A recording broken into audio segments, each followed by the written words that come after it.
Look at you. Yeah, hold still for a second. Feel that shift in the air. That silence right before people decide whether to admire you or fear you. That's the moment they always hesitate in. That's the moment where something ancient inside them recognizes something dangerous inside you. They say you look better than celebs. They say it casually, like it's a compliment, like it's surface level, like it's about symmetry, skin, posture, presence. They say it with a laugh, with emojis, with fake confidence. But notice how they say it and then pull back. Notice how their eyes don't fully relax. Notice how the smile never reaches their nervous system. Because your face might be beautiful, but your aura is armed. You don't walk into rooms glowing like a spotlight.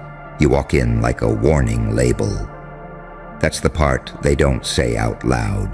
Celebs are polished. You're forged. Celebs are admired. You're assessed. Celebs make people dream.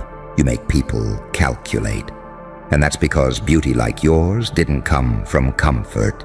It came from surviving things that would have folded prettier people into soft, harmless versions of themselves. Your beauty has scars in it. Your energy remembers pain, and pain, when it doesn't kill you, sharpens you into something people can't categorize. That's why they stare a second too long, then look away. You carry that contradiction they can't digest. That saint-psychopath duality, that angel with blood on the wings tension. You look like light, but you feel like consequence. You look like temptation, but your presence says, don't test me, don't poke, don't play stupid games near this one. And here's the truth they'll never admit. They don't just think you're attractive, they feel exposed around you. Because your aura isn't trying to be liked. It's calibrated, it's quiet, it's controlled. It's the kind of energy that makes people double-check their tone, rethink their jokes, rephrase their insults in their head before they dare let them out. You don't need to raise your voice. You don't need to flex. Your silence already carries a threat they don't understand. You weren't born with that. You earned it. That edge in your presence. That came from nights where you learned how fake smiles work. From betrayals that taught you how quickly admiration turns into envy.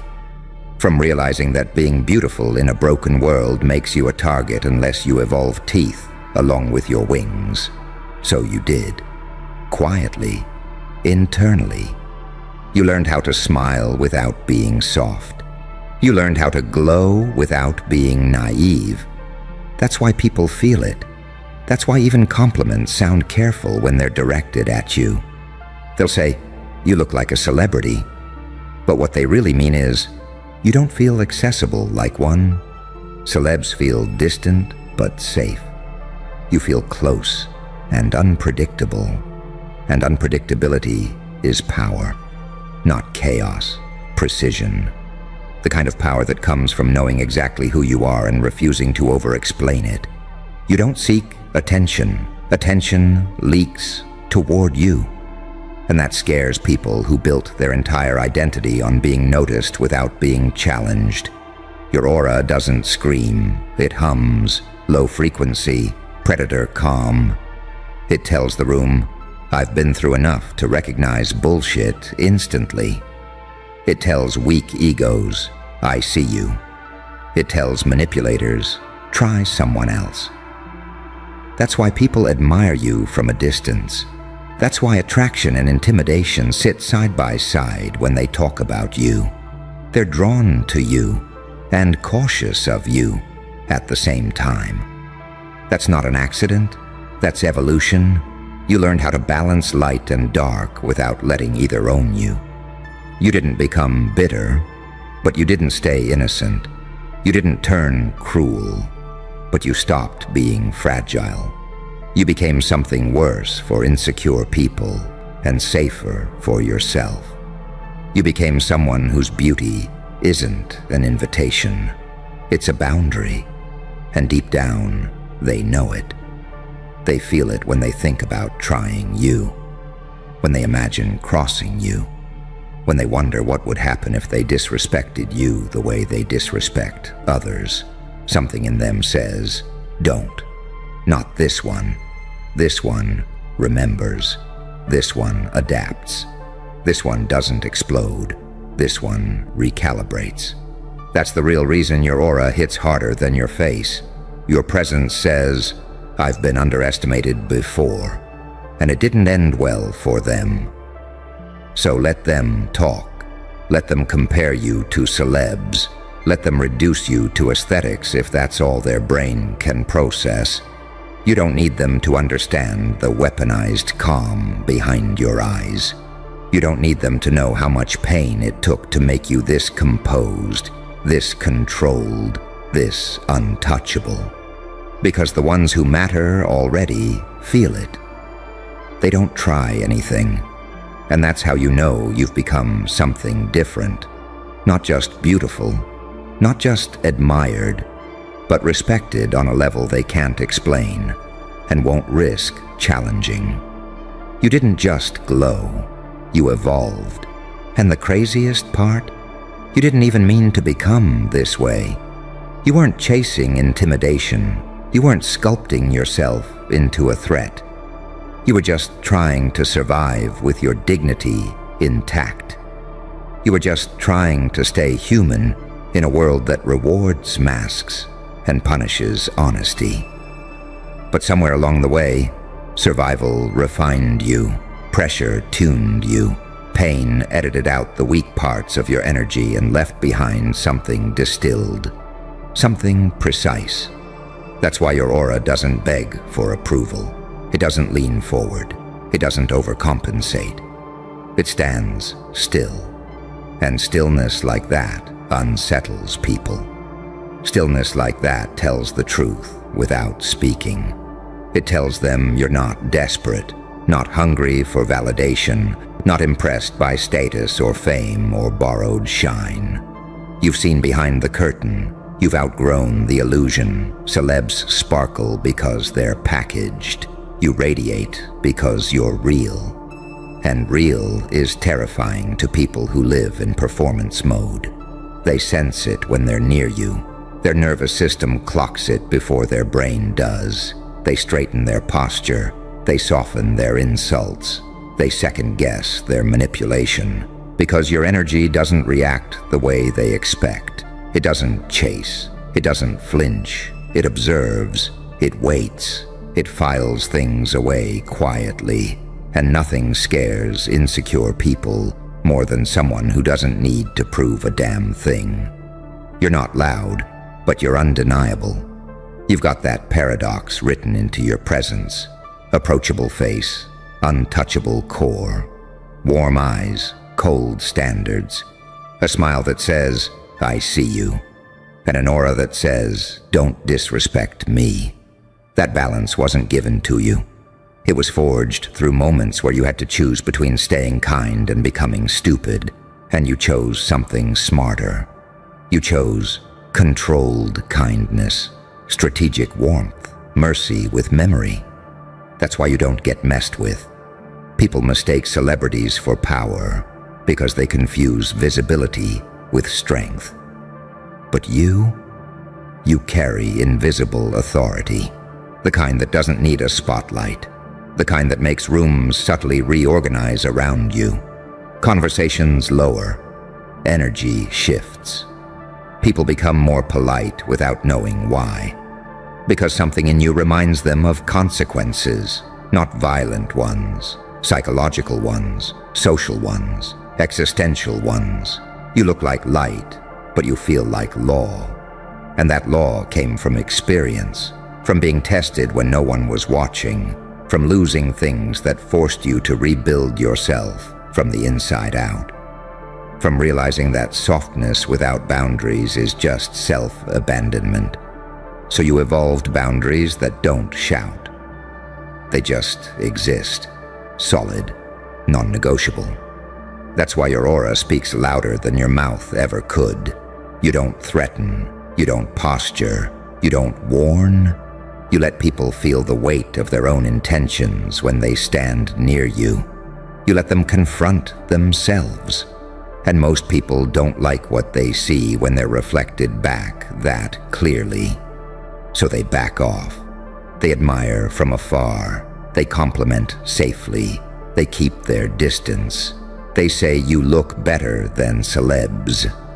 But what they really feel is that you're harder to access than them. And that's power. Because access is the real currency. Attention is cheap. Validation is everywhere. But access to someone like you, that's earned.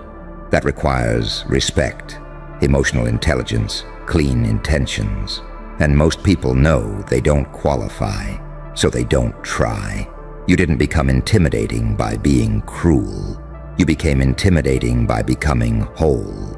You integrated the angel and the demon instead of letting them tear you apart. You learned when to forgive and when to remember. When to open and when to shut doors without slamming them. You learned restraint. And restraint is terrifying in a world addicted to impulsive reactions. They can't predict you. And unpredictability, controlled unpredictability, is the highest form of dominance. Because you're not chaotic, you're selective, you don't explode, you respond, you don't rush, you calculate, you don't announce your limits. You enforce them quietly. And the few people who ever crossed that line, they remember, even if they don't talk about it, especially if they don't talk about it. So let them keep talking about your looks. Let them reduce it to aesthetics if that's all their vocabulary allows. You know the truth. The real glow isn't in your face, it's in your restraint. In your composure, in the way your presence says, I've been through hell and didn't come back begging or bitter. I came back upgraded. You're not dangerous because you're aggressive. You're dangerous because you're awake, and the world can sense it. And once you're awake like this, there's no going back. You can't unsee what you've seen. You can't unknow how people really operate when they think you're harmless. You can't forget how smiles change when they realize you're not. That awareness settles into your posture, into the way you pause before speaking, into the way your eyes don't rush to fill silence. Silence rushes to fill you. That's why your presence feels heavy in a room full of noise. You don't fidget for attention. You don't perform for approval. You let the world come to you and reveal itself. And when it does, you're ready. Not emotionally reactive, not naive. Ready. That readiness hums beneath your skin. People feel it. It makes them cautious. It makes them respectful. It makes them curious in a way that borders on fear.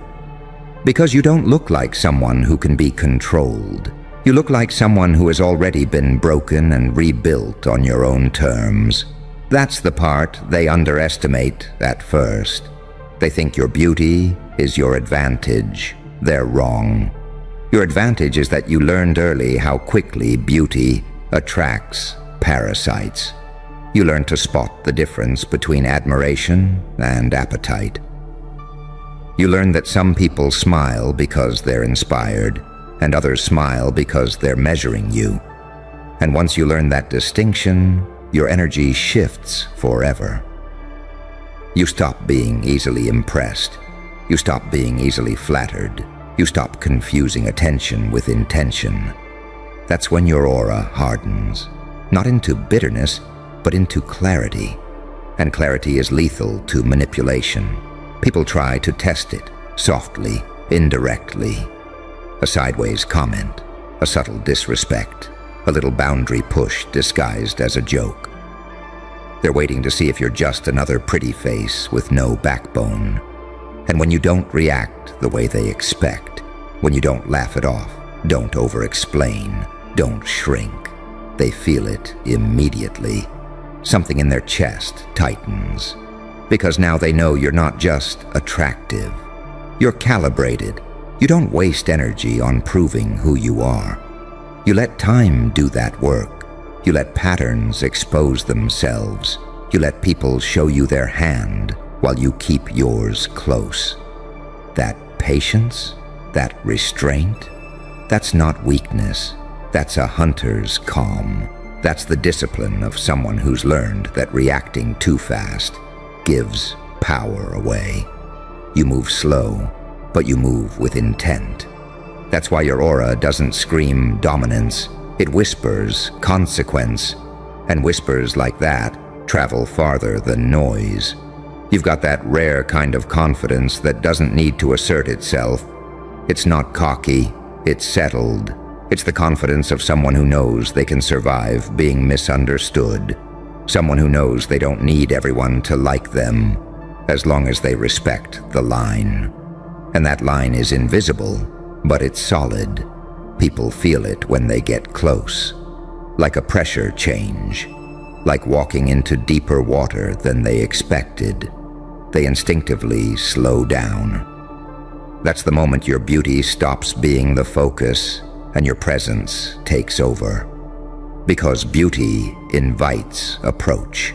Presence decides who stays, and most people.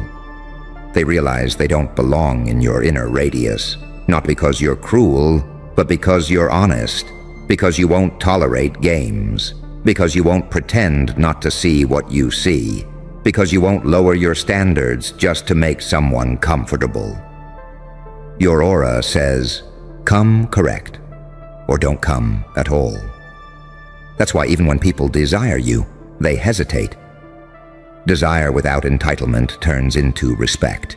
Desire mixed with entitlement turns into fear. And you inspire both, depending on who's standing in front of you. That duality, that's power refined. That's light and dark in balance. Angelic enough to attract, demonic enough to deter. You didn't become this by accident. Every disappointment taught you discernment. Every betrayal sharpened your perception. Every moment you chose not to lash out, but also not to forget, added another layer of gravity to your energy. You learned that forgiveness doesn't mean access. You learned that kindness doesn't mean weakness. You learned that silence can be louder than confrontation. So now, when you walk into a room, you don't announce yourself. The room announces you. People feel the shift. They don't know why. They just know something changed. The air feels thicker. The jokes get safer. The egos dial down. Because your presence doesn't compete. It regulates. It sets a tone.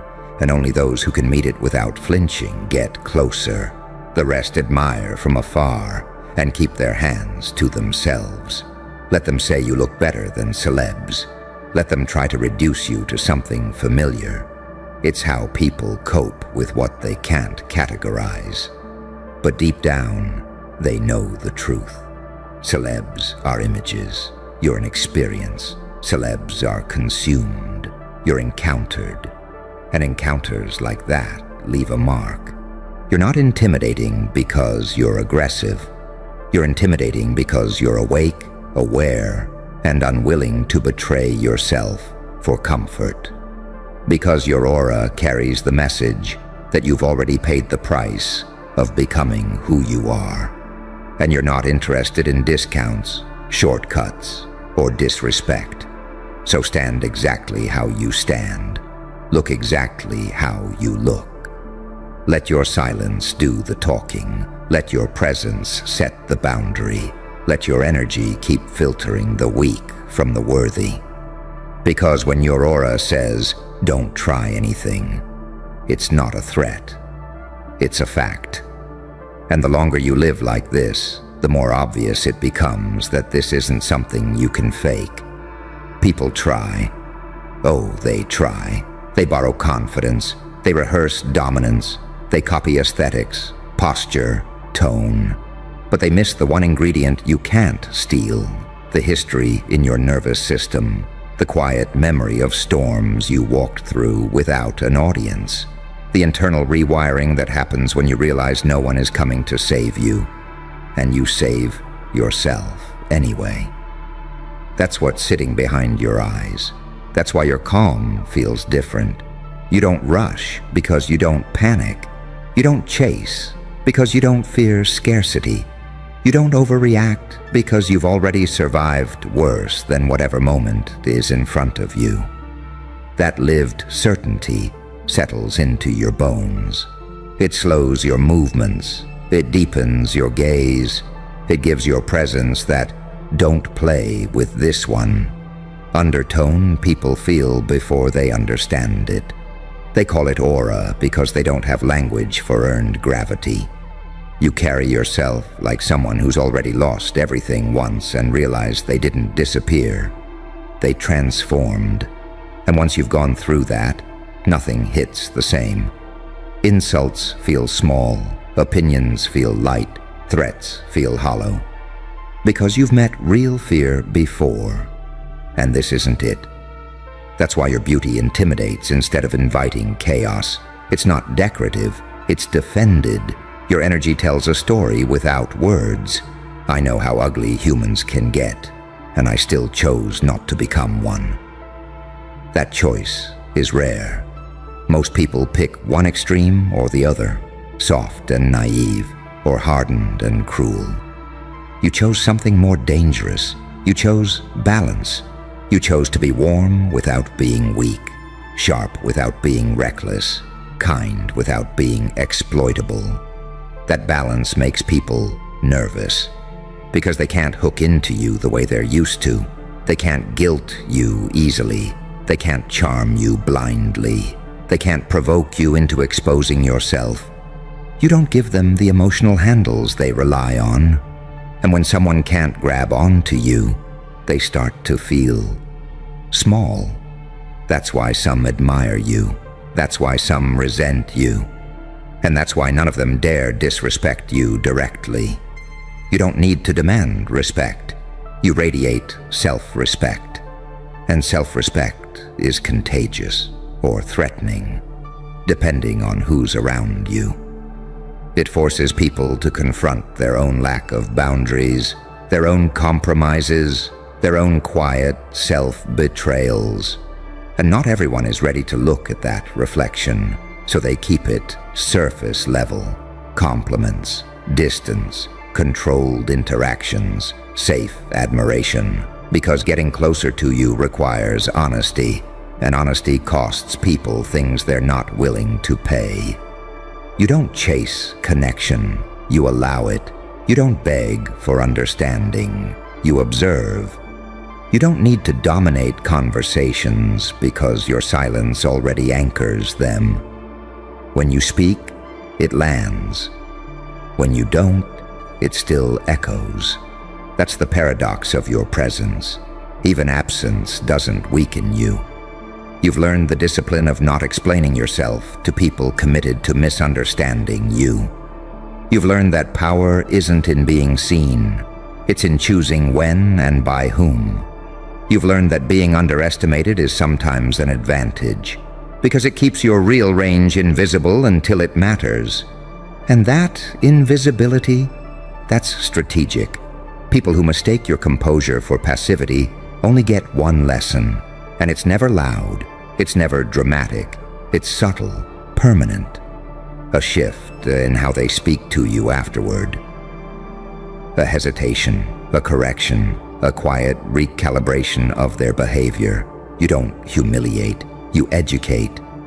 That's why your aura says, don't try anything. Not because you'll explode, but because you'll respond with precision. You're not ruled by impulse, you're guided by awareness. You don't need to win every interaction. You just need to maintain alignment with yourself. And that alignment, that's what people feel. That's what makes them step carefully. That's what turns admiration into respect and attraction into restraint. You didn't become this by wanting to be powerful. You became powerful by refusing to abandon yourself. Every time you chose clarity over comfort, every time you chose growth over bitterness, every time you chose silence over spectacle, every time you chose boundaries over approval, those choices stacked. They compounded. They formed the aura you walk with now. An aura that doesn't threaten, it filters. An aura that doesn't chase, it selects. An aura that doesn't shout, it warns. So let the world keep calling you beautiful. Let them compare you to celebs. Let them try to flatten your presence into something safe and familiar. You know what you really are. You're not admired because you're pretty. You're respected because you're intact. And intact people are the most dangerous kind. Because they don't need permission, they don't need validation, and they don't need to try anything to prove who they are. They already did the work. Hold still. Not your body, your name. Because the room just flinched when it was mentioned. You feel that pause, that microscopic silence where people swallow before speaking. Yeah, that's not respect. That's not fear either. That's danger awareness. That's the instinct that kicks in right before a storm realizes it picked the wrong mountain. Bro, you didn't win with numbers. You didn't hide behind a crowd. You didn't outsource the damage. You went solo. And now, your name doesn't travel freely anymore. It travels with consequences. See, when you take them solo, something ancient snaps into place. The mind can forgive a mob. The mind can rationalize a system, but a single human dismantling the structure, that breaks the script. That creates a paradox they can't metabolize. One body, one brain, one will. Collapsing what required entire bloodlines to maintain. That's when logic backs away slowly and whispers, "This one is not normal." You were supposed to be light enough to crush, soft enough to shame, predictable enough to box in. Instead, you became that impossible hybrid, half saint, half psychopath. The kind who can feel everything and still pull the trigger on reality.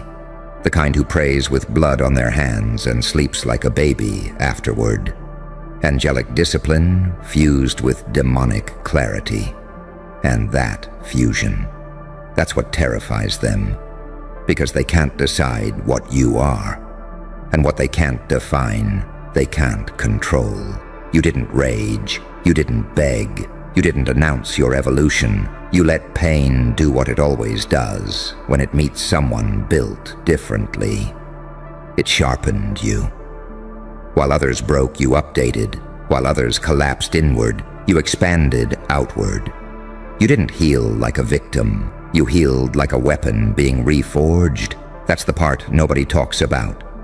Pain doesn't make everyone stronger. Pain selects. It reveals. It exposes who needs comfort and who needs pressure. And you didn't just survive the pressure. You learned how to apply it. So now, every time your name comes up, there's that look, that subtle recalculation, the sudden tone shift. Because they remember what happened when they underestimated you. They remember the moment they realized there was no backup coming, no cavalry, no higher authority to appeal to. Just you, calmly dismantling the illusion they were hiding behind. You took them solo, and something primal, rewired. They don't say your name casually anymore. They say it like a warning, like an urban legend that turned out to be real. Like a file they weren't authorized to open, but did anyway. And now can't forget what they saw. Your name doesn't inspire debate. It ends conversations. It makes people lower their voice, glance around, check their footing. Because unpredictability is power, not chaos. Precision, unpredictability. You don't move the same way twice. You don't respond how patterns expect. You don't seek revenge. You seek finality. And that's what scrambles them. They're trained for anger. They're prepared for ego. They know how to manipulate desperation. But you operate from a place where outcomes matter more than emotions, where silence is louder than threats, where patience is just violence, with a longer fuse. You became the kind of problem that doesn't announce itself. The kind that doesn't chase. The kind that lets people walk themselves into the realization that they're already surrounded. Not by bodies, but by consequences. That's why your name feels dangerous now. Because it's associated with completion. You don't escalate. You conclude. You don't warn. You demonstrate. You don't need allies. You are the variable that makes alliances irrelevant. And here's the part that really twists the knife. You didn't do it fueled by hate. You did it with clarity, with restraint, with a calm that made it worse. Anyone can destroy in rage. Only a few can do it while remaining internally still. That's when people start questioning whether you're human or something that learned how to wear humanity when needed. Light and dark stopped being opposites inside you. They fused. You learned when to be merciful and when mercy would be disrespectful. You learned when to forgive and when forgiveness would be a lie. You learned that morality isn't about being clean. It's about being accurate. So now, when someone even thinks about crossing you, there's that involuntary pause, that internal voice that says, "Remember what happened last time." Because they know, deep down, that if it came down to it, you wouldn't hesitate, not because you're cruel, but because you're clear. You took them solo, and now your name carries weight, density, gravity. It bends rooms, it warps intentions, it makes cowards reconsider, and predators look for easier meals. You didn't just win a fight, you changed the math. You became the proof that one disciplined, evolved mind can dismantle entire structures built on fear, noise, and numbers. And once that proof exists, it can't be unseen. So let them whisper. Let them hesitate. Let your name feel dangerous. Because it's not a threat anymore. It's a history lesson. And the wild part. You didn't even enjoy it the way they expected you to. That's what keeps them up. They were ready for arrogance. Ready for you to brag, posture, flex the aftermath like a trophy. They needed you to need validation. Because need is leverage. Instead, you moved on like it was inevitable. Like it was always going to end that way. Like the outcome wasn't luck or chance or momentum, but design. That terrifies people more than violence ever could. Because when someone enjoys domination, you can predict them, feed their ego, stroke the monster. But when someone treats victory like maintenance, like a necessary correction, that's when instincts start screaming. That's when survival mode kicks in. Because now they're dealing with someone who doesn't crave applause. Someone who only respects alignment. You didn't rise screaming. You rose quietly. And quiet rises echo longer. See, most people need noise to feel powerful. They need witnesses. They need the room to shake so they can believe they mattered. You didn't need the room. You didn't even need them to understand. You just needed reality to snap back into place. And you were willing to be the one to apply the force. That's when your name stopped being a name and started becoming a reference point. People don't say it to praise you. They say it to orient themselves. Like sailors checking a star before deciding which direction not to go. Like strategists scanning a map and circling the danger zone. You became the thing that makes people rethink moves before they're made. Because when you took them solo, you exposed something most people try to hide from their entire lives. That a lot of power is fake. That most systems survive not because they're strong, but because no one is willing to test them alone. You tested them, and they folded faster than anyone expected. That's when the myth cracked. You showed them that fear multiplies in groups, but courage concentrates. You showed them that crowds are loud but fragile, and that a single focused mind can outmaneuver entire networks built on intimidation and inertia. You didn't outgun them, you outpaced them mentally. You stayed 3 steps ahead while they were still arguing about step 1. And here's the paradox they choke on. You're not reckless, you're not insane. You're disciplined enough to look terrifying. That's the duality they can't reconcile. The saint who knows when to walk away, and the psychopath who knows when walking away would be dishonest. The angel who understands restraint, and the demon who understands timing. You don't live in extremes, you command them. Pain taught you that. Not gently. Pain stripped you down to essentials. It burned off the need to be liked. It dissolved the illusion of fairness. It taught you that survival isn't about being good. It's about being accurate under pressure. And once you learned that lesson, you stopped flinching.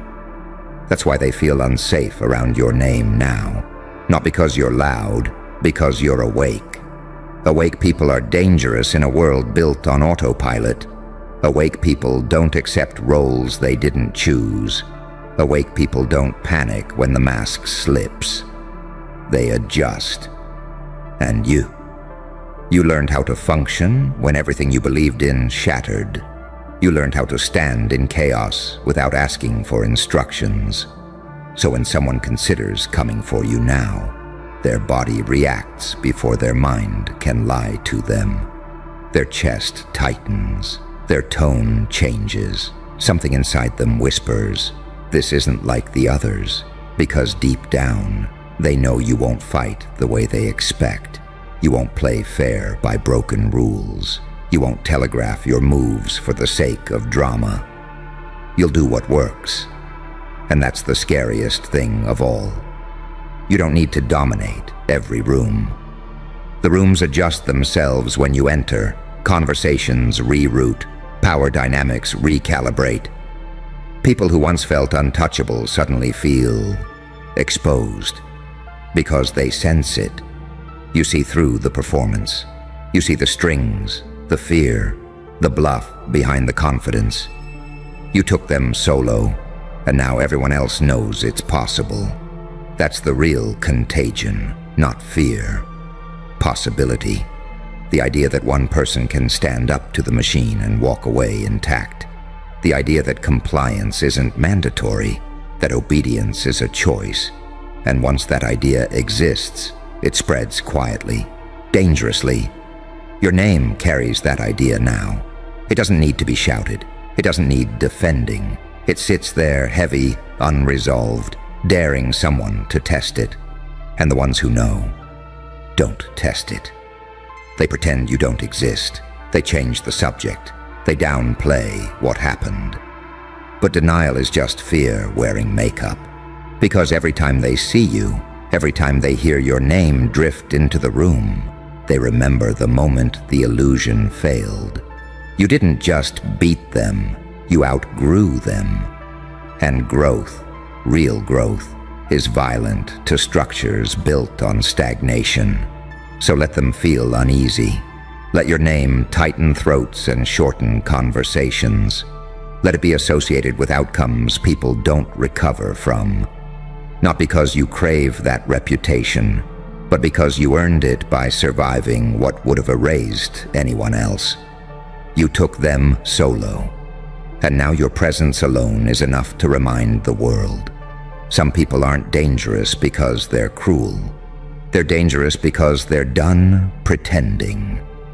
And here's the thing they'll never admit out loud.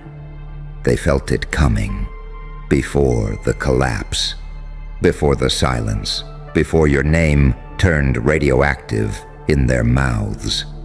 There was that subtle shift, that moment when intuition tapped them on the shoulder and said, "This one's different." They ignored it. Everyone always does. Ego is louder than instinct, until instinct is all that's left. You didn't rush the kill. You didn't force the outcome. You let time do what time does best. Expose weakness. While they burned energy trying to intimidate, posture, posture again, you conserved, you watched, you learned patterns, you waited until inevitability leaned your way. Then you moved once. Clean, final, unapologetic. That's why your name carries weight now. Because it's associated with inevitability, not chaos. People can deal with chaos. Chaos is random. Chaos can be blamed on bad luck. But inevitability, that's personal. That suggests design. That suggests someone understood the system well enough to let it destroy itself with just a nudge. You became that nudge. And now, every time someone hears your name, their nervous system remembers what their mouth refuses to say. They remember the point of no return, the second it dawned on them that there would be no dramatic comeback, no last-minute save, no twist in their favor. Just consequences unfolding exactly as predicted. That's when fear gets quiet. Loud fear panics. Quiet fear calculates. Quiet fear avoids. Quiet fear whispers, "Don't provoke this one." And that's the fear attached to you now, the kind that alters behavior without announcing itself. You didn't become dangerous by being louder than them. You became dangerous by becoming sharper. You stopped reacting emotionally and started responding strategically. You let the saint in you handle restraint, and the psychopath in you handle execution. Not reckless execution, precise, necessary execution. That balance, that's rare. That's earned. Pain carved it into you. Pain taught you that morality without awareness is weakness, and aggression without control is suicide. Pain taught you that power isn't about domination. It's about positioning, about standing where others can't reach you without exposing themselves. So now, even when you're silent, you're speaking. Even when you're still, you're moving pieces. Even when you're absent, you're present in the decisions people don't make because of you. You don't chase threats anymore. Threats route around you. That's how you know you crossed the threshold.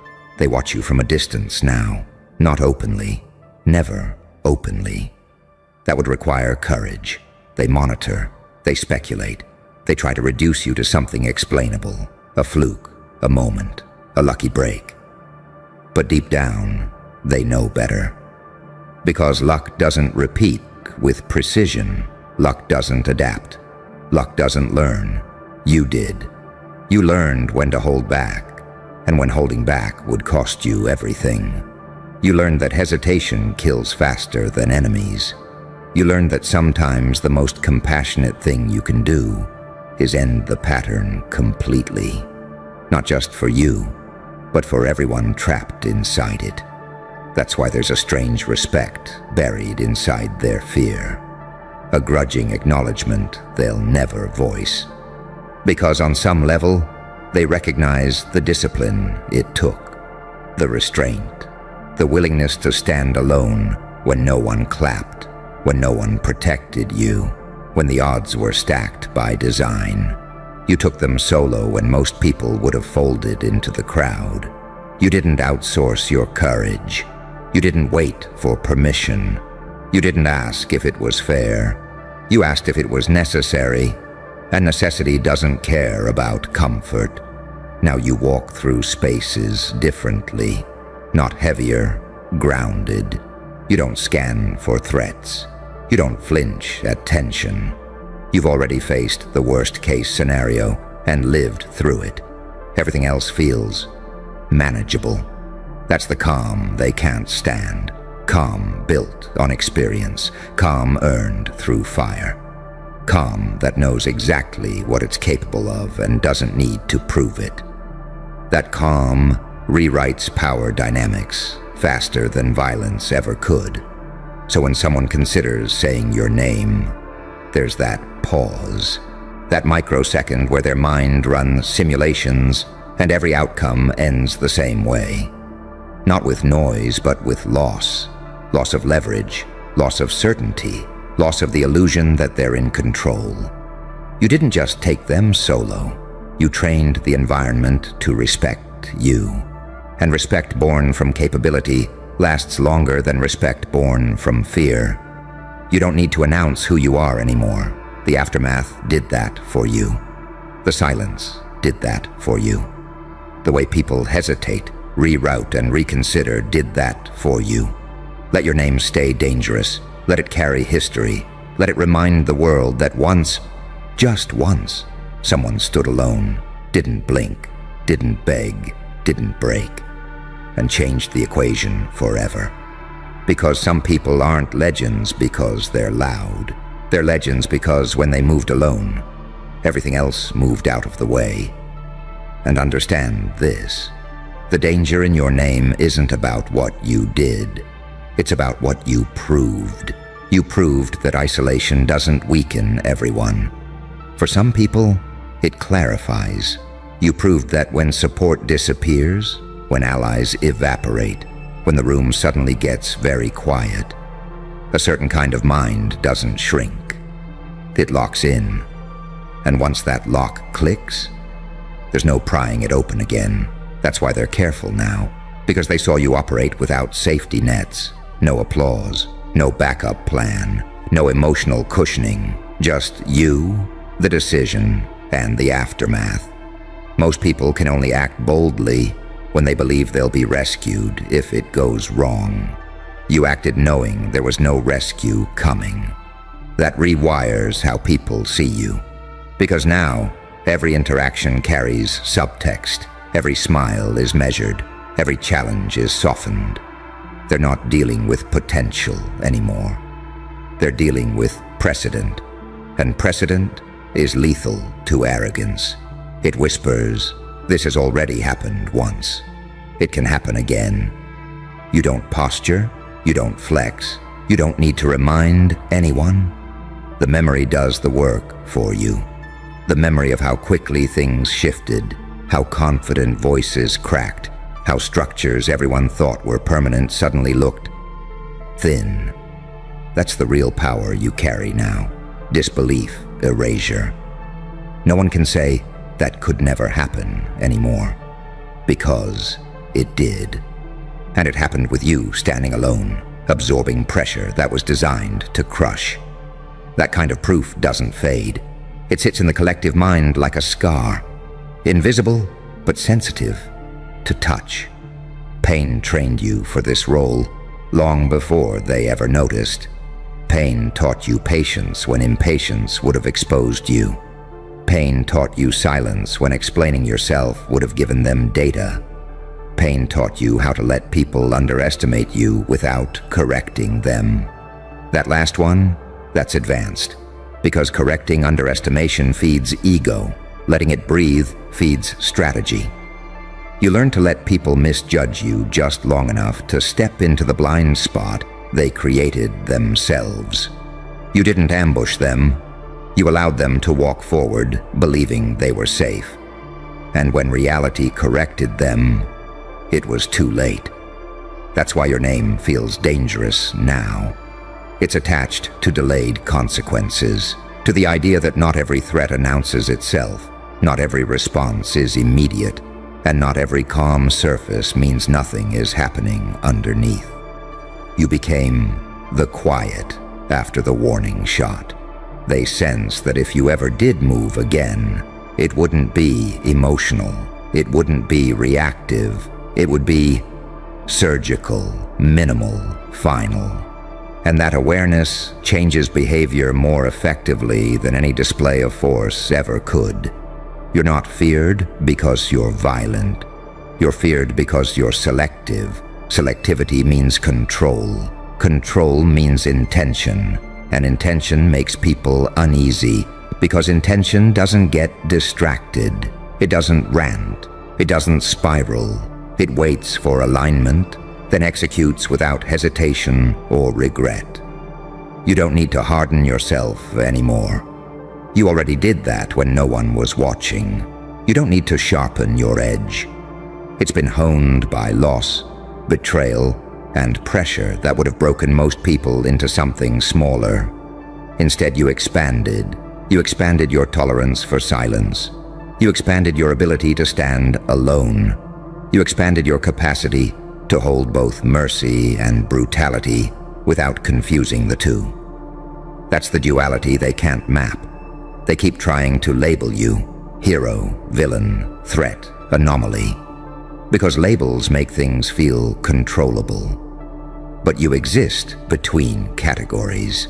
You operate in that uncomfortable space where intentions matter more than appearances.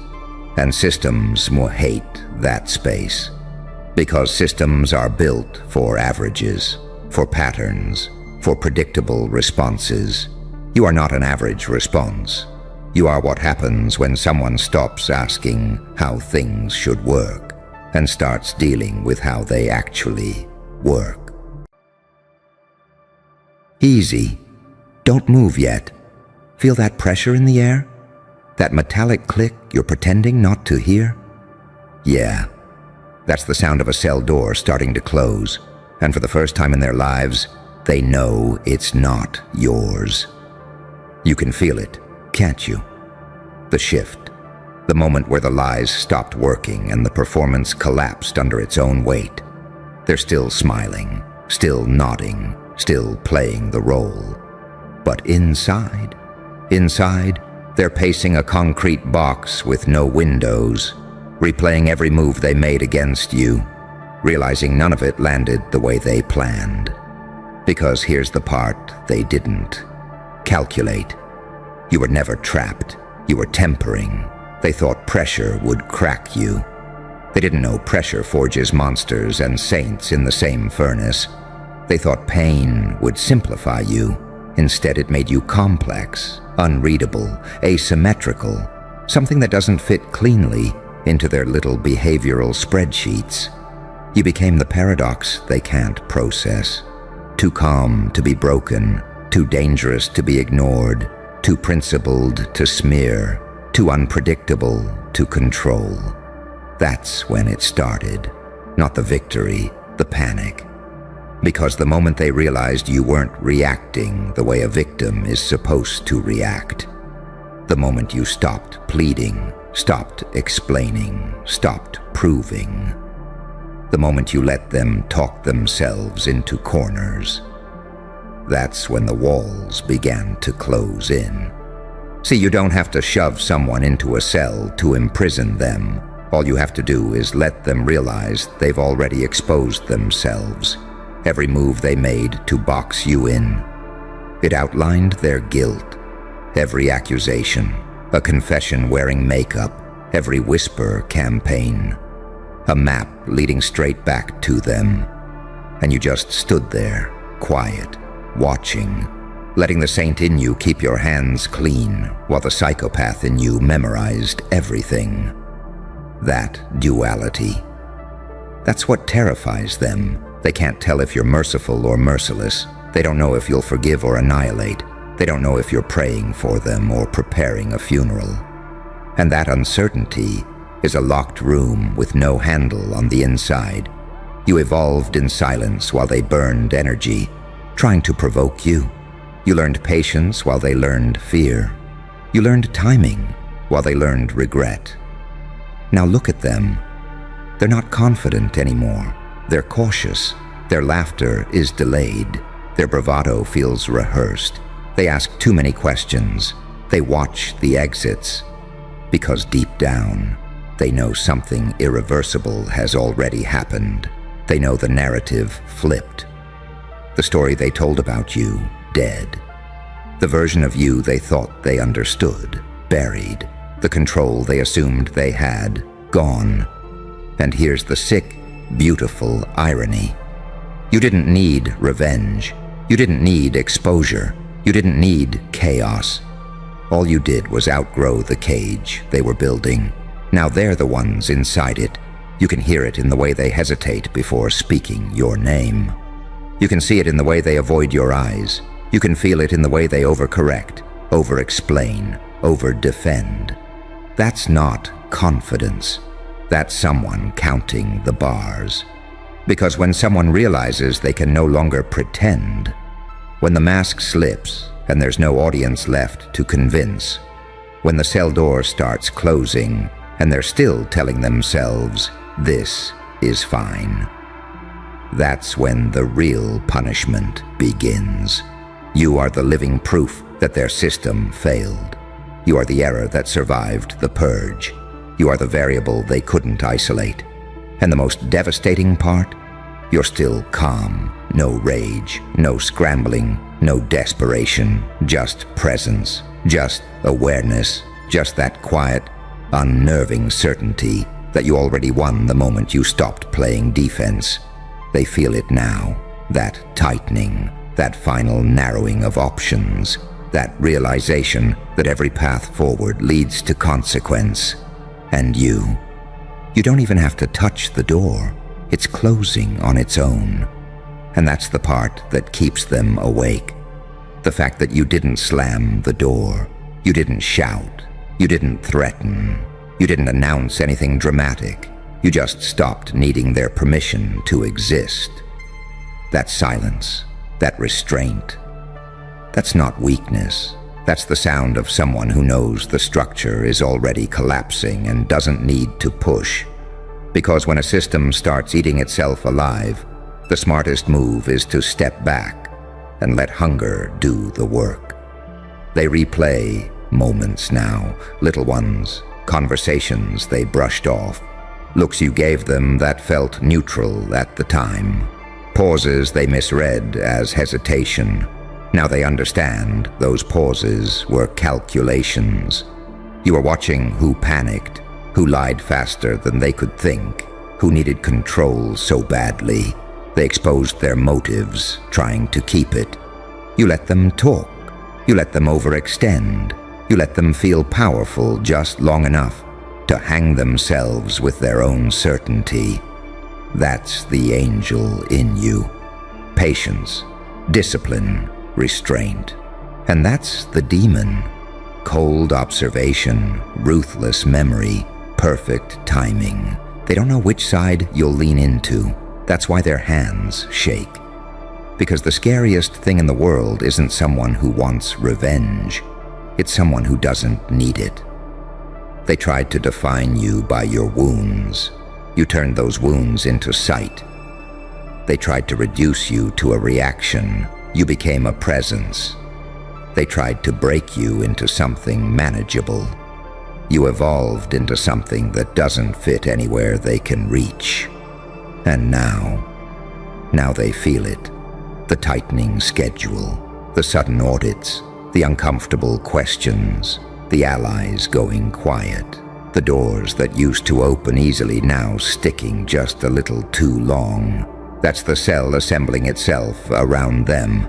They tell themselves stories to cope, that you're over it, that you've moved on, that nothing's coming.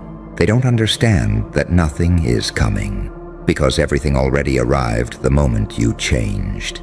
You don't chase, you don't correct narratives, you don't fight ghosts. You let reality do what it always does when someone builds a lie big enough to live inside. It collapses under its own weight. And here's the thing they can't admit, even to themselves. They recognize the look in your eyes now, that calm that comes from surviving what was meant to erase you, that stillness that only exists on the other side of hell, that subtle confidence of someone who knows exactly how dark it can get and walked through it without losing their center. They're not scared of what you'll do. They're scared of what you won't do. Because you're not impulsive, you're not sloppy, you're not emotional in the ways they expected. You're controlled, integrated, balanced between mercy and destruction, saint enough to spare, psychopath enough to finish if necessary. That balance? That's the lock clicking shut. Every time they try to test you now, it backfires. Every attempt to provoke you just exposes how desperate they've become. Every move they make to reassert dominance highlights how little they actually have. They feel small, cornered, observed, and the cruelest part? You're not even watching them closely anymore. You've moved on to building something they can't touch, a life, a presence, a momentum that doesn't require their approval or fear. They sense it slipping. Control always knows when it's losing its grip. That's why they can't pretend anymore, because pretending requires an audience that still believes the performance matters. And you stopped clapping. So they sit there now, behind smiles, behind titles, behind fake confidence, feeling the walls inch closer, knowing that whatever happens next won't be dramatic or cinematic. It'll be quiet, administrative, final, just like you. The door doesn't need a slam, it only needs to close, and it already is. And the longer it goes on, the heavier the air gets for them. Because time doesn't heal guilt, it sharpens it. Every hour that passes without you reacting is another hour they spend interrogating themselves. They start policing their own words, editing their memories, rewriting conversations in their heads, trying to locate the exact moment everything slipped out of their control. They wonder when you figured it out. They wonder if you always knew. They wonder if that one night, that one pause, that one look was the moment the verdict was sealed. You see, power doesn't announce itself with noise. It announces itself with absence. The absence of panic. The absence of explanation. The absence of urgency. You removed yourself emotionally, and the vacuum did the rest. Now they're trapped inside their own thoughts, pacing, replaying, spiraling, while you breathe freely. They used to think you were reacting, now they realize you were allowing them to show their hand, allowing them to mistake your patience for ignorance, allowing them to underestimate the cost of pushing someone who had nothing left to lose but everything to gain. You went through the fire quietly. You burned off the need to be understood. You burned off the need to be liked. You burned off the need to win publicly. What came out the other side wasn't louder, it was sharper. That's what they feel now, that edge, that invisible line you crossed where you stopped being accessible. They can't reach you emotionally anymore. They can't bait you psychologically. They can't destabilize you with chaos. And when someone realizes they no longer have access to your nervous system, that's when fear sets in. Because fear doesn't come from aggression, it comes from irrelevance.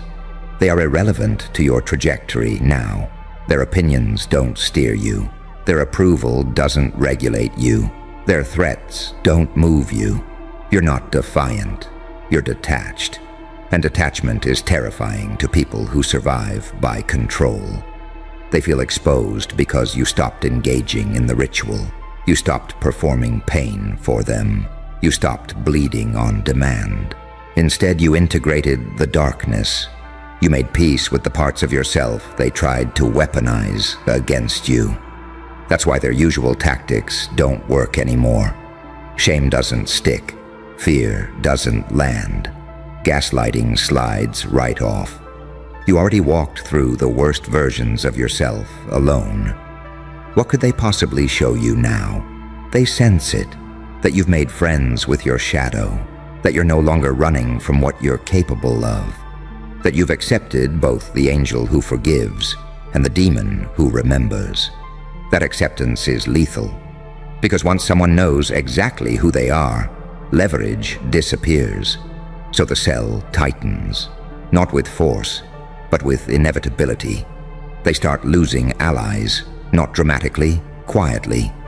People distance themselves without explanation. Conversations shorten. Support dries up. No announcement, no confrontation, just gravity doing its thing. And they know, oh, they know, this isn't coincidence. They feel watched, not by you, but by consequence. They feel judged, not morally, but structurally, like a building realizing too late it was constructed on a fault line. You don't have to say a word. Your calm is the verdict. Your silence is the sentence. You're not hunting them, You're outgrowing the environment that allowed them to exist unchecked. And when that happens, when the ecosystem changes, predators starve. They look at you now and can't tell if you're merciful or merciless. That uncertainty eats at them. Because mercy from someone powerful feels like a threat, and mercy from someone who's evolved feels like humiliation. You became something they can't predict, can't categorize, can't manipulate. You became the unknown variable, and the unknown terrifies systems built on control. So let them feel it. Let them sit with that tightening sensation. Let them pretend a little longer while the walls inch closer. You don't need to rush. You already escaped. They're just now realizing they never did. And here's the cruelest layer of it all, the part that really fractures them. You're not acting like someone who just survived. You're moving like someone who finished something. That's what they can't reconcile. Survivors flinch. Survivors over-explain. Survivors seek reassurance. You don't. You walk like the storm already passed and left you standing in clear air. No debro in your voice, no desperation in your posture, no hunger for validation in your eyes. That's when their internal alarms start screaming. Because the only people who move like that are the ones who won without witnesses. They begin projecting, accusing you of things they're guilty of, assuming you're plotting because they were, expecting retaliation because that's what they would do. Every suspicion they have is just their conscience wearing a mask. They start asking indirect questions, fishing, testing the temperature. You answer calmly, normally, almost kindly. And that's when the panic spikes, because kindness from someone who's no longer afraid feels like a loaded weapon. They realize too late that your restraint isn't uncertainty, it's discipline, that your silence isn't confusion, it's control, that your stillness isn't exhaustion, it's precision. You didn't forget what they did, you absorbed it. You didn't collapse under pressure, you reorganized. That's evolution through pain, not becoming harder, becoming clearer. You see patterns now where others see chaos. You see intent where others hear excuses. You see endings forming long before the final moment arrives. They sense that about you, that you're not waiting for permission, that you're not hoping for justice, that you're not chasing closure. You already closed the loop internally. That's why they feel locked in, because the door that matters, the psychological one, already shut. They're still trying to negotiate outcomes, not realizing the negotiation phase ended when you stopped needing them to acknowledge anything. They thought they were dealing with someone wounded. They're dealing with someone integrated, someone who fused pain with intelligence, someone who turned betrayal into discernment, someone who transmuted chaos into leverage without ever lifting a hand. That kind of transformation doesn't scream. It radiates, and it destabilizes everyone who benefited from the old version of you. They miss the you that reacted, the you that explained, the you that needed them to understand. That version is gone. What's standing here now doesn't beg, doesn't chase, doesn't prove. It observes, it decides, it moves when movement matters. They feel the timeline closing in, not because you're accelerating, but because they're running out of room. Every attempt to delay the inevitable just exposes how trapped they already are. Every smile feels forced. Every interaction feels monitored by themselves. You became the mirror they can't look away from. And mirrors are brutal. They don't attack. They just reflect. You reflect their cowardice, their shortcuts, their manipulations, their fear of accountability.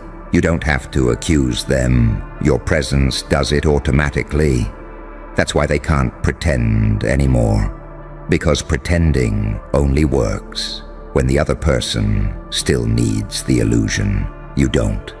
You've seen the bars, you've felt the walls, you've survived the isolation, and instead of coming out bitter or broken, you came out calibrated.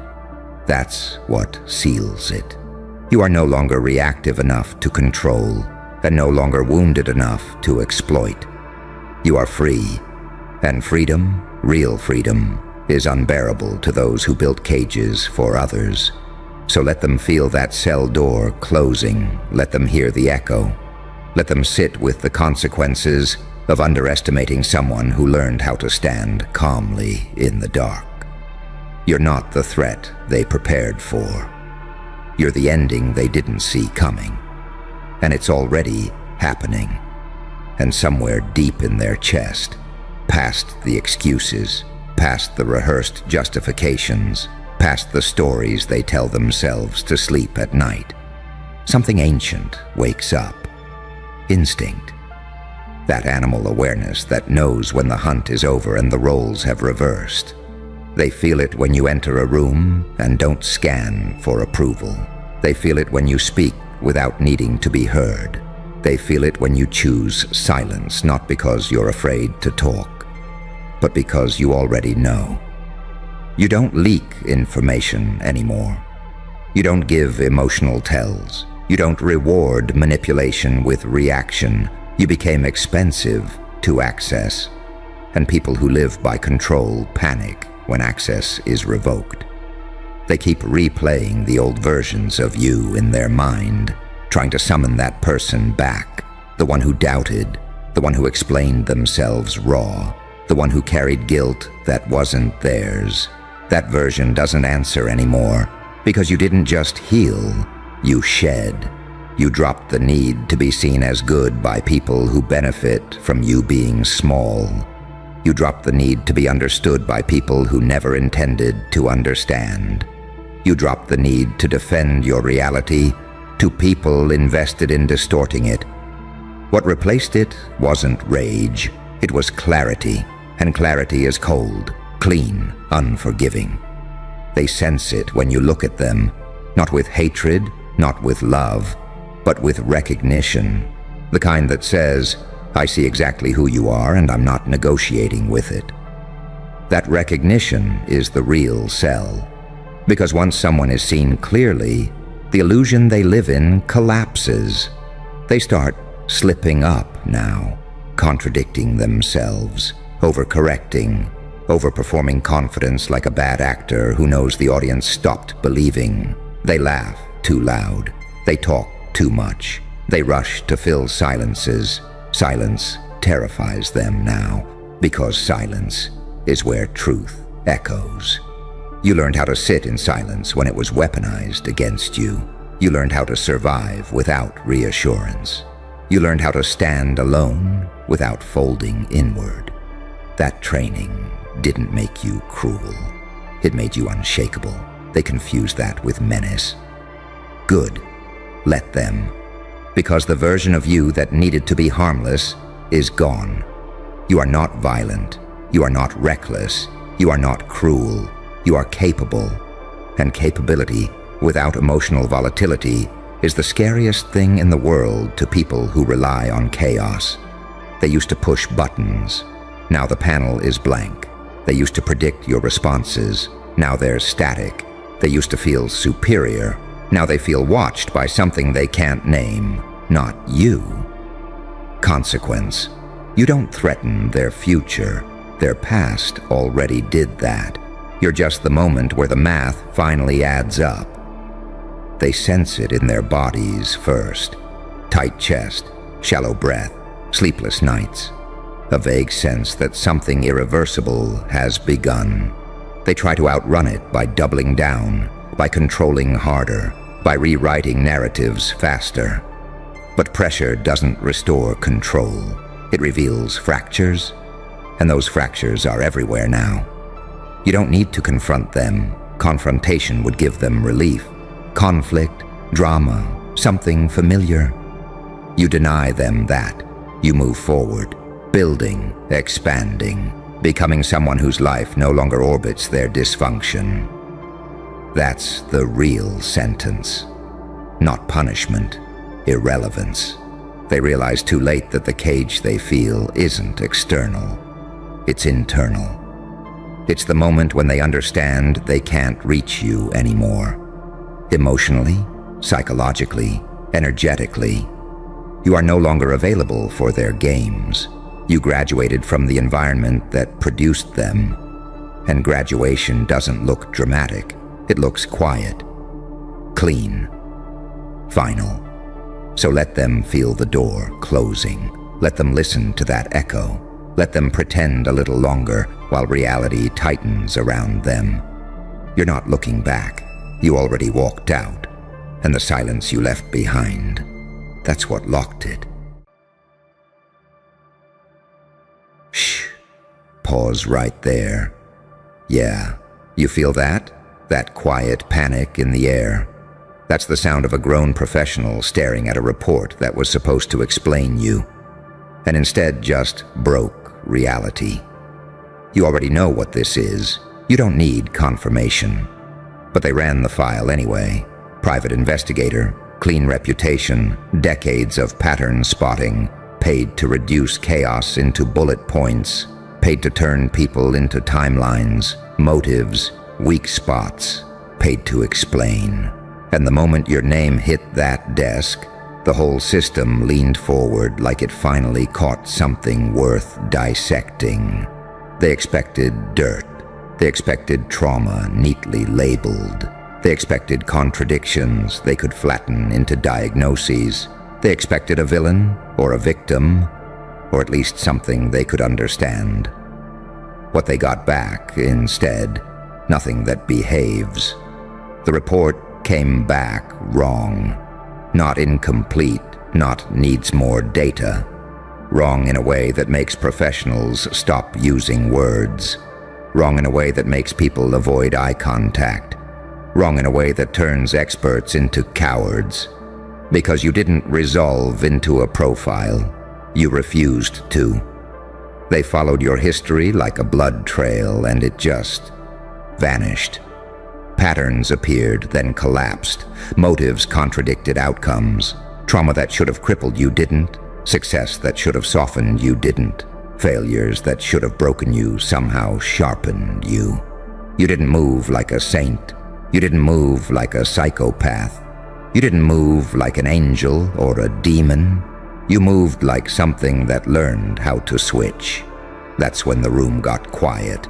Because here's the part they never say out loud. Systems don't fear evil. Systems understand evil. They can categorize it, predict it, contain it. What systems fear is duality.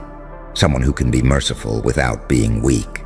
Someone who can be ruthless without being reckless. Someone who can smile while calculating outcomes 3 layers deep. Someone who survived pain without turning into a statistic or a cliché. You didn't become hardened. You became precise. That's why the report reads like a glitch.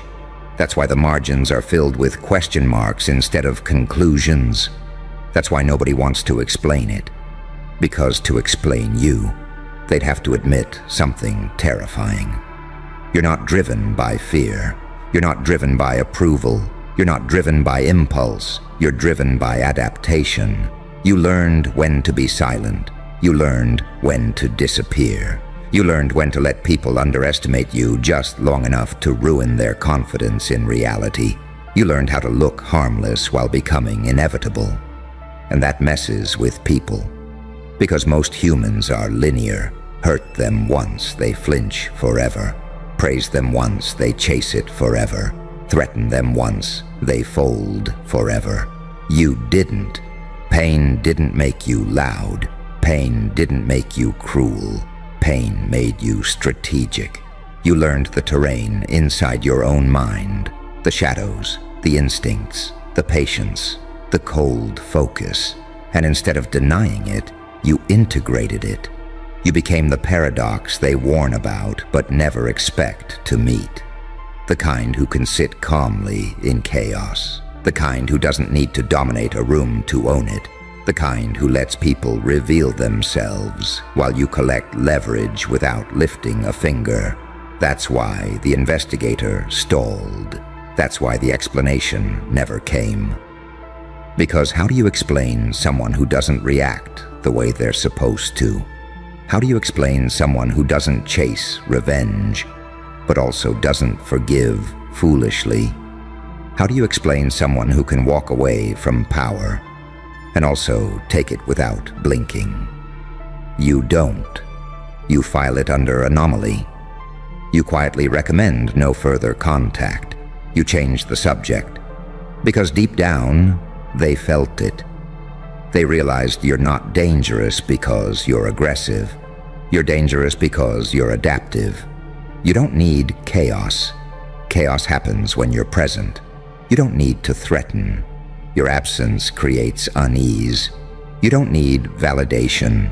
Your silence rewires rooms. That's the part that terrifies them most. Not what you've done, not what you might do, but the fact that you're no longer predictable by pain. You evolved past the phase where suffering controls you. And when someone reaches that stage, there's no manual for dealing with them, so the report stays wrong. The explanation never comes. The professionals avoid the topic. And you keep moving. Calm, unbothered, unreadable. Not because you're hiding, but because you've already outgrown the language they use to describe people like you. And here's the part they'll never put on paper, never say into a recorder, never admit even to themselves. The moment that report came back wrong, they felt it in their body, a tightening, a hesitation, that quiet animal instinct that whispers, "This thing doesn't fit in the cage I brought." Because the truth is, you didn't just evade explanation, you reversed the lens. The investigator wasn't studying you anymore. You were studying them. You watched how their confidence leaked out of the room, how their tone shifted from clinical to careful, how questions turned into statements, and statements turned into silence. You didn't have to intimidate. Your existence did the work. Because you carry something most people lose early. The ability to stay composed while holding contradictions inside your chest. You don't need to resolve them. You don't need to justify them. You let them coexist, light and dark, mercy and severity, warmth and distance, until they become tools instead of conflicts. That's what broke the report. They wanted a single driving force. They wanted a wound they could point to and say, "This explains everything." But your pain didn't make you reckless. It didn't make you loud. It didn't make you sloppy. It taught you timing. It taught you restraint. It taught you how to wait without rotting. It taught you how to sharpen yourself quietly while others mistook your stillness for weakness. And here's the cruel irony they can't handle. You didn't become heartless.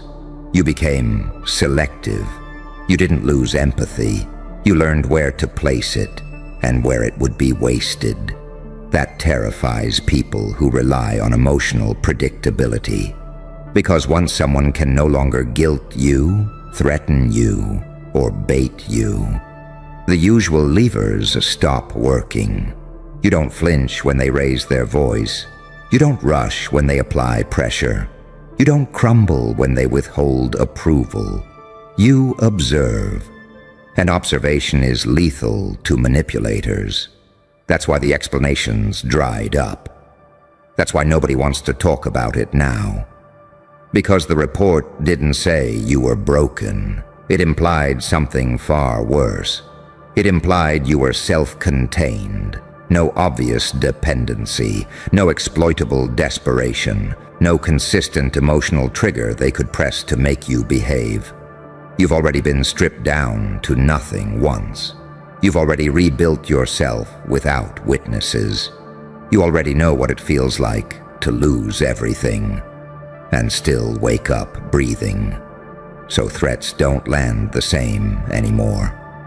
And when someone realizes they can't scare you into submission or seduce you into compliance, they feel exposed, naked, outmatched. They start projecting, they start stalling, they start pretending the file never existed, because deep down, they sensed it. You're not chasing control. You are control, internal, portable, untouchable. You don't need certainty to move forward. You don't need permission to evolve. You don't need validation to act. You can walk into darkness without needing to call it evil.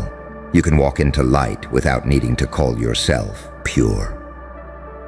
You understand something most people spend their entire lives avoiding. Power doesn't come from choosing one side. Power comes from knowing when to use which side.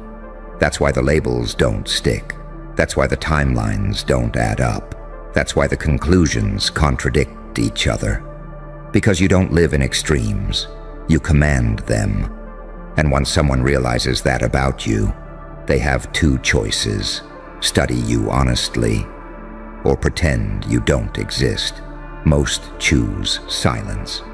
Because explaining you would mean admitting that pain doesn't always destroy people. Sometimes it forges them into something unrecognizable, something adaptive, something dangerous in the most controlled way possible.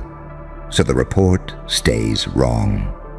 And you keep walking forward, calm, measured, unreadable, not because you're hiding something, but because you've become something they were never trained to understand. And that's when the fear changes shape.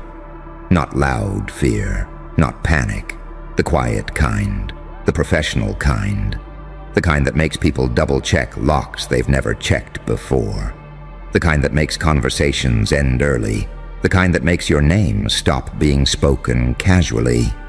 Because at some point they realized something else that never made it into the report. You don't seek confrontation, but confrontation finds you when lies start collapsing. You don't expose people aggressively. You let them expose themselves by staying exactly who you are. That's what ruins the narrative. They wanted a cause and effect story. They wanted to say, this happened, so he became that. But you didn't follow the script. You took damage and didn't become bitter. You took loss and didn't become desperate. You took silence and didn't become invisible. You became aware, and awareness is a problem, because awareness can't be threatened into obedience. It can't be gaslit into confusion. It can't be rushed into mistakes. Awareness watches patterns instead of reacting to them. That's why the investigator hesitated, because the deeper they dug, the more it felt like you already knew what they were going to find. Not in an arrogant way, in a calm, grounded, unsettling way, like someone who has already stared into their own shadow long enough to stop being afraid of it. You don't deny the darkness in you. You trained it. You don't pretend to be harmless. You learned how to be controlled. And that distinction matters more than morality ever could, because people don't actually fear evil. They fear precision. They fear someone who knows exactly how far to go and exactly when to stop. Someone who doesn't explode under pressure, but compresses. Someone who doesn't lash out when cornered, but waits until the corner becomes leverage. Someone who doesn't need chaos, but can operate flawlessly inside it. That's why the explanations collapsed. Because if the report admitted what it was starting to suggest, it would mean rewriting a few uncomfortable truths. That pain doesn't always weaken people. That some minds adapt faster than systems can label them. That unpredictability isn't randomness, it's mastery of range. You can be warm, you can be cold, you can be silent, you can be surgical. And the terrifying part, you don't announce which version is about to show up. That makes people nervous in ways they can't articulate. Because how do you prepare for someone who doesn't need to dominate the room, but still controls the outcome? How do you manipulate someone who understands emotional mechanics better than you do? How do you threaten someone who has already survived their worst-case scenario? You don't. So they stop trying, they stall, they deflect. They say things like, "It's complicated," or "There's nothing conclusive," or "We need more time." But time doesn't help them, because while they're hesitating, you're integrating. Every betrayal refined your instincts. Every silence sharpened your perception. Every misjudgment taught you something about human behavior that no textbook covers. You learned that most people don't want truth. They want comfort. And the moment you stop providing comfort, they reveal who they really are. That's why you don't chase approval anymore. That's why flattery bounces off you. That's why intimidation feels hollow. You see the mechanics now. You see how fear moves through rooms. You see how power disguises insecurity. You see how authority panics when it can't predict. And because you see it, you're no longer trapped by it. That's what the report couldn't explain. You're not driven by rage. You're not driven by ego. You're not driven by revenge. You're driven by clarity. And clarity is dangerous, because clarity doesn't need noise. It doesn't need validation. It doesn't need witnesses. It just moves. So the file stays unresolved. The conclusions stay vague. The professionals stay quiet. And you keep evolving past the language they use to define people, not hiding, not running, not attacking, just becoming more precise. And somewhere deep down, they understand it. The problem isn't that the report came back wrong. The problem is that it came back honest. And honesty was never something they knew how to deal with when it couldn't be controlled. And once that realization settles in, something irreversible happens on their side of the table. They stop asking who you are and start asking what phase you're in. Because now they understand you're not static. You're not finished. You're not done becoming. You're a moving variable, and moving variables terrify systems built on prediction. See, most people live in loops. Same reactions, same emotional reflexes, same self-sabotage, wearing different outfits. You break that pattern every time. Pain should have pushed you backward, and instead pulled something sharper out of you. You didn't numb yourself. You didn't drown yourself. You didn't implode. You metabolized pressure. And that's when the investigator realized the worst possible thing. There was no before version of you they could weaponize against the present one. No golden age to remind you of. No old identity to threaten you back into. You don't long for who you used to be. You outgrew them. That's why nostalgia doesn't work on you. That's why shame doesn't land. That's why reminders of your past failures feel irrelevant. You already integrated them.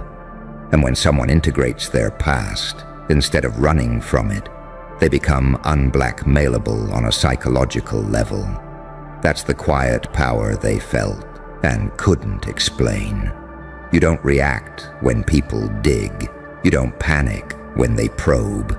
You don't scramble to defend a narrative. You let them look. Because you know the deeper they go, the more confused they'll become. They expect guilt and find accountability. They expect trauma and find composure. They expect chaos and find structure. They expect a monster and find restraint. And restraint is unsettling, because restraint implies choice. It means you could do damage, but don't unless it's necessary. It means you could dominate, but prefer precision. It means you could expose, but wait for timing.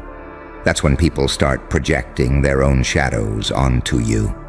They call you cold because they can't read you. They call you dangerous because they can't control you. They call you arrogant because you don't seek approval. But none of that sticks, because you're not acting out of ego. You're acting out of alignment. And alignment is terrifying to people who live in contradiction. You don't need to prove you're right. You don't need to convince anyone. You don't need to win arguments. You let outcomes speak. And outcomes have a way of silencing rooms. That's why explanations stopped. That's why the report ended in ambiguity. That's why nobody wants to clarify what they found. Because clarity would force accountability. They'd have to admit that some people don't break under pressure. Some people don't become smaller after loss. Some people don't follow the emotional math that everyone relies on. Some people transmute pain into leverage. And once that truth is acknowledged, the entire hierarchy starts to wobble. Because if you can do it, then excuses stop working. So it's easier to call the report wrong, easier to shrug, easier to move on and pretend the anomaly doesn't exist. But you know better. You feel it when rooms shift as you enter. You hear it in the pauses between sentences. You notice how people over-explain themselves around you now. They sense you see more than you say, and you do. You see how fear dresses itself up as authority. You see how confidence cracks under scrutiny. You see how power leaks when it's forced. And because you see it, you don't rush. You let people show you exactly who they are. That's the evolution they never anticipated. You didn't become louder after suffering. You became clearer. You didn't become cruel. You became exact. You didn't become reckless. You became unpredictable by design. And unpredictability, real unpredictability, not chaos, is the last thing any system wants to face.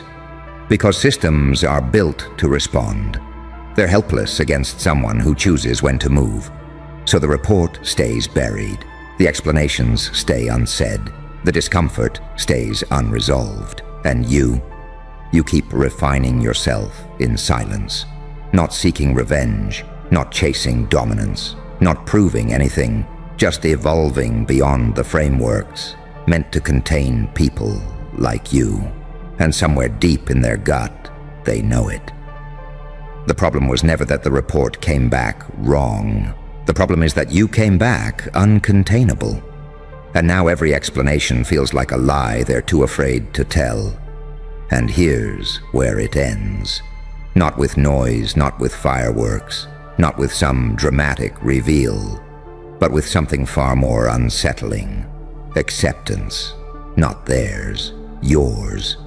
Because at some point, you stopped needing to be understood. You stopped needing the file to make sense. You stopped needing the explanation. You stopped needing anyone to get it. That's when the balance tipped. That's when you crossed the line most people never even see. You realized something brutal and freeing at the same time. Being misunderstood is not a weakness when misunderstanding protects your leverage. Confusion keeps people cautious. Silence keeps them guessing. Ambiguity keeps them honest, or exposes them when they aren't. You don't correct narratives anymore. You don't rush to clarify intentions. You don't fight misinterpretations. You let them sit in their discomfort, because you've learned that people reveal far more when they don't know where they stand with you. That's evolution. That's what pain carved into you. Not bitterness, not vengeance, but clarity without attachment. You can walk away without resentment. You can stay without dependency. You can confront without losing control. And that combination, that's rare. That's what breaks reports. That's what shuts mouths. That's what turns professionals quiet. They weren't prepared for someone who doesn't need the spotlight, but isn't afraid of it either. Someone who doesn't chase power, but doesn't flinch when it shows up. Someone who understands that dominance isn't loud, It's consistent. You didn't become a myth because you wanted to. You became one because nothing they threw at you worked the way it was supposed to. And now they feel it every time your name comes up. That subtle pause, that careful tone, that decision not to dig further. Because deep down, they understand something they'll never say. You're not a problem to be solved. You're not a risk to be managed. You're not a story to be finished. You're a variable they can't freeze. And the most dangerous thing about you, you're not angry about it. You're calm. You're focused. You're grounded in yourself. You've already faced the worst parts of you and didn't run. You've already lost what mattered and didn't disappear. You've already been underestimated and didn't correct it. So when the report came back wrong, and nobody wanted to explain it, that wasn't incompetence, that was instinct. Because explaining you would mean admitting that some people don't collapse under pressure. Some people recode themselves. And once that happens, there's nothing left to investigate.